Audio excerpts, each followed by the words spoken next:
ഹൃദയം കൊണ്ട് സംസാരിക്കാൻ, ഹൃദയം കൊണ്ട് കേൾക്കാൻ, ഹൃദയം കൊണ്ട് മനസ്സിലാക്കാൻ നമുക്ക് പറ്റാറുണ്ട്. നമ്മുടെ കുടുംബങ്ങളിൽ ഹൃദയം കൊണ്ട് കേൾക്കാത്തത് കൊണ്ടാണ് വഴക്കുകൾ, പിണക്കങ്ങൾ, തർക്കങ്ങൾ ഉണ്ടാകുന്നത്. എല്ലാ കാര്യം തലച്ചോറ് കൊണ്ടാണ് നമുക്ക് കേൾക്കാം. ലാഭവും നഷ്ടവും അതുപോലെ തന്നെ തെറ്റുകളും കുറ്റങ്ങളും കണ്ടുകൊണ്ടിരിക്കുക. ആ അമ്മ ഹൃദയത്തിൽ സംവദിച്ചു എന്നാ പറയാം. ഹൃദയത്തിൽ സംഗ്രഹിക്കുന്ന ഒരു അമ്മയാകാൻ, ഹൃദയത്തിൽ സംഗ്രഹിക്കുന്ന ഒരു അപ്പനാകാൻ, മക്കളാകാൻ നമുക്ക് മനസ്സുണ്ടാകണം. പല കാര്യങ്ങളും ഹൃദയം കൊണ്ടൊന്ന് കേട്ടു നോക്കി, ഹൃദയം കൊണ്ടൊന്ന് മനസ്സിലാക്കി നോക്കി. ചിലതൊക്കെ മറന്നു കളയേണ്ടി വരും, ചിലതൊക്കെ പുറത്തു കളയേണ്ടി വരും. അവിടെ സമാധാനം ഉണ്ടാകും. ഹൃദയം കൊണ്ടൊന്ന് കേൾക്കാൻ ഇതെങ്ങനെയാണെന്ന് ചോദിച്ചു കഴിഞ്ഞാൽ സ്നേഹം കൂടി ചാലിക്കുമ്പോഴാണ്.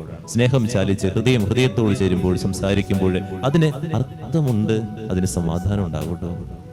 വെട്ടാൻ പോകുന്ന പോത്തിനെ പോലെയാണ് എല്ലാം കേൾക്കുന്നത്, കുറ്റപ്പെടുത്താൻ നിൽക്കുന്ന വ്യക്തിയെ പോലെയാണ് നമ്മൾ കേൾക്കുന്നെങ്കിൽ അവിടെ ഒന്നും സമാധാനം ഉണ്ടാകില്ല. ഈ അമ്മ ഹൃദയത്തിൽ സംഭരിച്ചതുപോലെ നമുക്കും പലതും ഹൃദയത്തിൽ സംഭവിക്കാം.